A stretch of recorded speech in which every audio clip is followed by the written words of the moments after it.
Hello, we got some cards revealed today for the upcoming expansion. First up is Grifter. 4 mana, 4/5 neutral minion with the battle cry, discover 2 cards and give 1 to your opponent at random. So with the battle cry, you're going to discover 2 separate times, and then there's a completely random chance between you and your opponent on which one you get. Now some say that this could be a power creep on Chili Willy, and then others are saying it's actually worse. I think it's a really fun idea for a card though. With each discovery, you don't know which one's going to end up in your opponent's hand or in your hand. So you definitely don't want to pick a card that's super good and could help your opponent win the game. If you're playing a deck that specifically surrounds a certain synergy, then maybe you can pick that card to benefit your deck more than your opponent's. The problem is, it's going to be out of 2 different discoveries, so the likelihood that you get the 2 cards specific to your archetype is pretty rare. But with this card, you also have the advantage of knowing what card your opponent got, whereas your opponent doesn't actually know what card you got out of the discovery. I've seen similar fan-made cards to this one, but Grifter definitely takes it in a more memey and less competitive direction. Its stats aren't terrible, and I think its battle cry isn't really detrimental.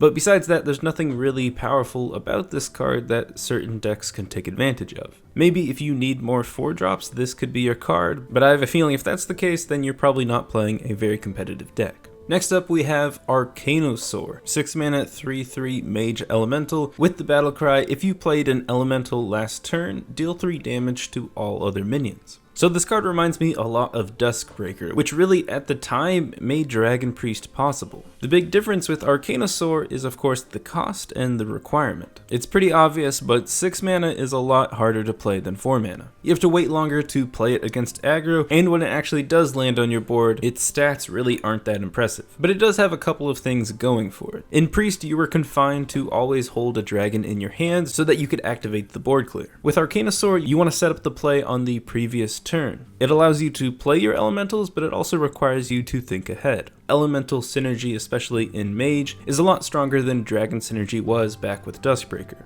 You even have cards like Frostlich Jaina, which with 3 damage to all minions is going to have a crazy lifesteal effect. Mage already has a lot of board clears, and while the heal with this would be nice in the late game, I think I would still rather want to run a Blizzard. With the higher cost and the elemental requirement, this is definitely not on the level of Duskbreaker. I think this is somewhere in the middle of the pack in terms of value, and I do really like this card's design.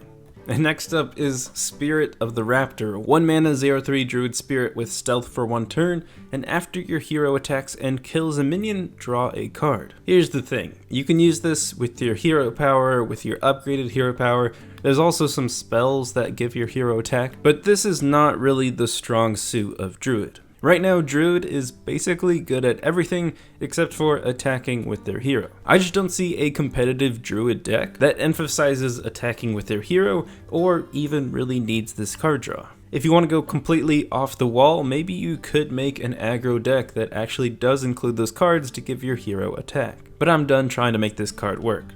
And next up is Overwatchs Whip. 3 mana 2/4 warrior weapon. After you play a minion, deal 1 damage to it. So this card takes a negative effect and allows you to get pretty good stats with a weapon, while at the same time being able to buff these ENRAGE-like cards. I can't believe they got rid of the keyword, it just doesn't make any sense. The type of minions that can take advantage of this card range from aggro, tempo, and control. But the problem is, you don't really fill a deck with these minions. Maybe you have 4 minions that can take advantage of this in your hand, but most likely you're gonna end up having to play a minion that's just gonna be damaged by this. It's only 1 damage though, so I think with the benefit of this card's stats, being able to deal 8 damage for only 3 mana, it's definitely going to be strong as just a weapon. I really love the design of this card, and I could definitely see it working in a Tempo Warrior. I don't think Tempo Warrior is going to be the strongest warrior deck for this expansion, but I still think there could be somewhat of a playable deck, and in the future, Overwatchs Whip could be a really strong card.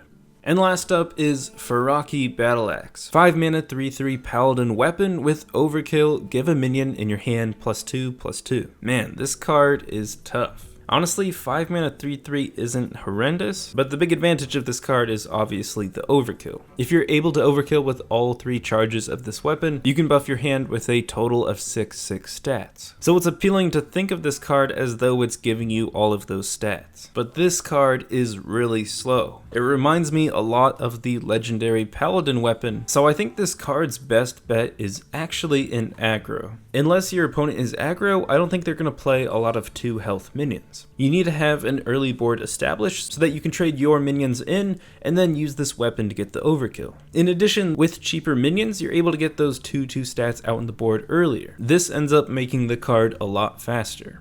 I think aggro will be able to have the tools to allow this to get overkill 3 consecutive turns. And I think if they're able to make this card faster, it can be a big buff to their deck. I could be completely wrong about this card, but I could totally see this in an odd rogue today. Let me know what you think about this card. Is the cost too high? Is the overkill too hard to get? And is it too slow of a card? Those are all of the cards for now. I'll be back tomorrow with some more, but until then, ta-ta.